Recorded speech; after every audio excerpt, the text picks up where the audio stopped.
Beginilah suasana saat seorang ibu rumah tangga di kota Bima, Nusa Tenggara Barat meluapkan emosi pada pemilik swalayan karena kesal terlanjur mengkonsumsi Oreo mengandung babi yang dijual di retail ini. Aksi Anissa Puspitasari terjadi di depan pemilik swalayan disaksikan petugas pos pengawasan obat dan makanan POM Bima dan aparat keamanan. Ibu rumah tangga ini mengaku secara tak sengaja mengkonsumsi sereal Oreo yang mengandung babi yang disimpan dalam rak yang sama dengan makanan lain di swalayan tersebut. Oreo yang belakangan diketahui mengandung babi ini diketahui Anissa setelah anaknya memperhatikan label dalam kemasan makanan. Emosi pegawai salah satu instansi ini meletup karena mestinya makanan mengandung babi tidak disimpan di rak yang sama dengan makanan lain.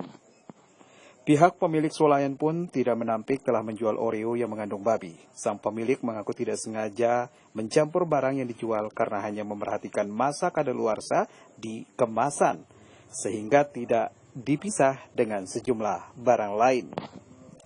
Selain 5 kotak Oreo yang mengandung babi yang dijual dalam satu rak dengan barang lain, petugas keamanan dan pihak pos POM Bima menemukan sejumlah makanan yang hanya berlabel BP POM.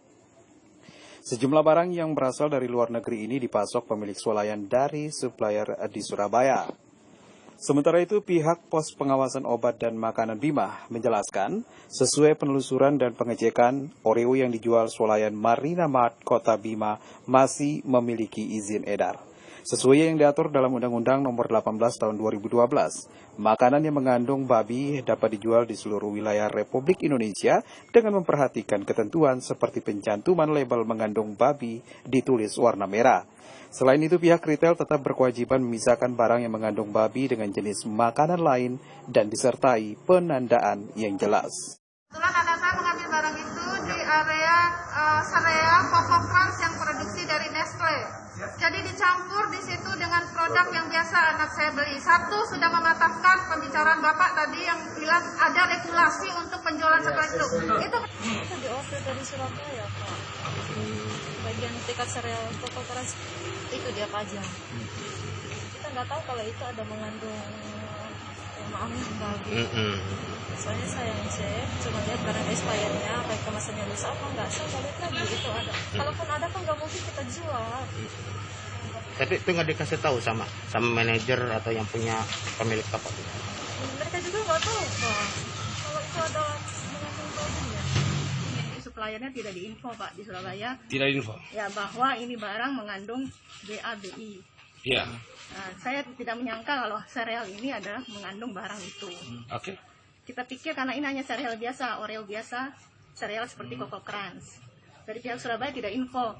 Dan kemudian waktu barang datang, kita tidak mengecek di sisi kotaknya. Kita hanya mengecek dia punya kondisi kotak, masih bagus, tidak tersobek, tidak penyet, dan tanggal expired. Kita dicek hanya lihat tanggal expirednya saja Pak. Karena itu barang stikernya itu di sampingnya kita tidak melihat. Komposisinya itu waktu supplier itu udah bilang di komposisinya itu tidak mengandung ada produk. Setelah kami cek di web cek Bepom, produk tersebut masih berlaku izin edarnya. Ya Pak ya. Yang kedua, menurut peraturan Kepala Badan POM terkait dengan label dan luas iklan, pengawasan iklan, serta cara retail pangan yang baik tahun 2011 menyampaikan bahwa produk pangan olahan dapat mengandung babi, ya, dengan tata cara sesuai ketentuan yang berlaku.